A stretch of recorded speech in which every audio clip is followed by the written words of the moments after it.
Sahabat-sahabat sekalian, pernah enggak bertanya-tanya di dalam hati, nanti di surga itu menggunakan bahasa apa?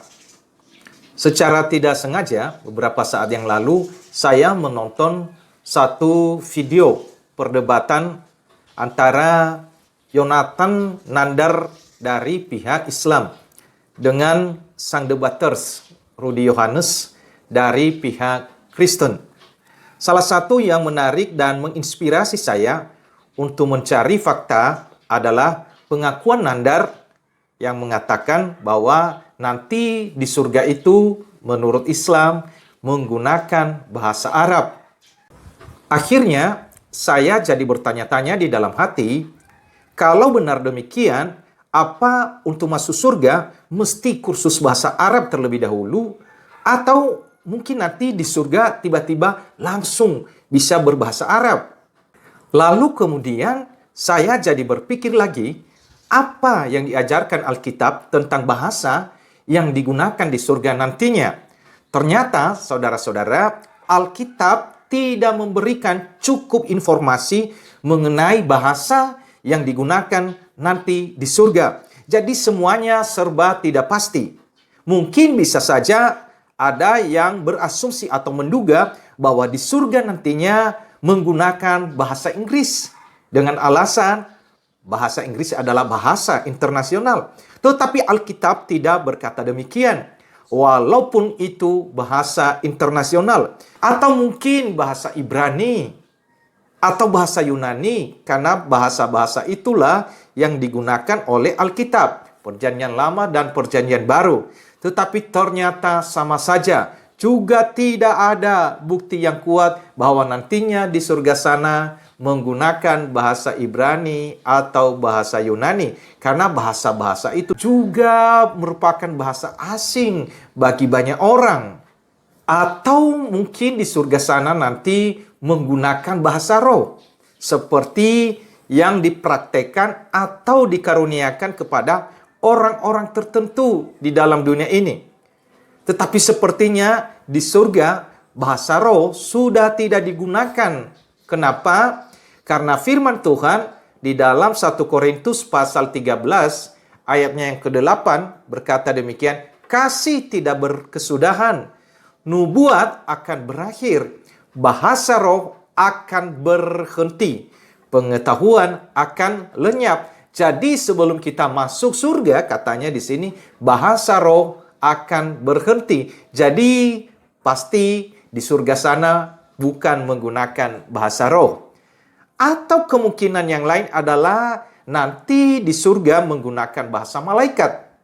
Karena bahasa itu memang ada di dalam 1 Korintus pasal yang ke-13 ayatnya yang pertama.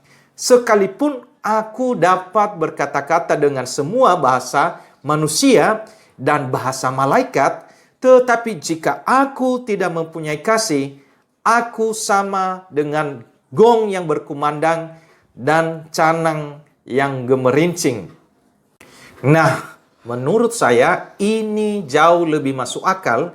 Kenapa? Karena firman Tuhan yang berkata di dalam Matius pasal yang ke-22 ayatnya yang ke-30 berbunyi, karena pada waktu kebangkitan orang tidak kawin dan tidak dikawinkan, melainkan hidup seperti malaikat di surga. Frasa hidup seperti malaikat bisa jadi termasuk juga menggunakan bahasa malaikat nantinya di dalam surga. Atau kemungkinan yang lain adalah kembali menggunakan bahasa manusia yang mula-mula, yaitu bahasa yang digunakan sebelum bahasa itu dikacabalaukan oleh Tuhan pada saat pembangunan Menara Babel. Di dalam Kejadian pasal 11 ayatnya yang pertama, adapun seluruh bumi satu bahasanya dan satu logatnya. Tetapi ya tentu saja tidak dapat dipastikan. Yang dapat dipastikan adalah bahwa di surga nantinya kita menggunakan bahasa yang dapat dimengerti oleh satu sama yang lain. Dan hal itu tidak terlalu sulit bagi Tuhan.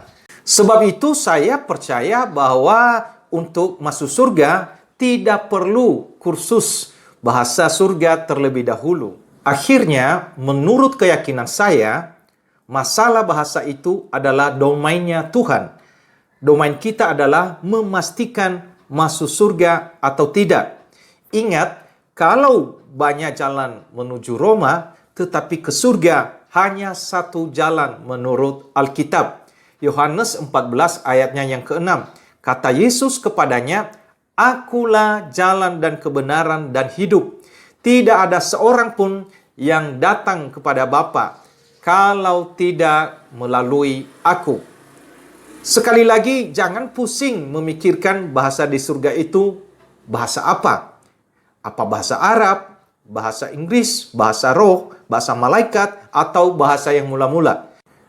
Yang terpenting daripada sekedar memikirkan bahasa apa yang digunakan di surga adalah memastikan bahwa saudara dan saya masuk surga atau tidak.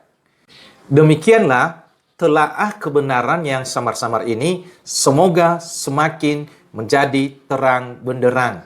Tuhan memberkati.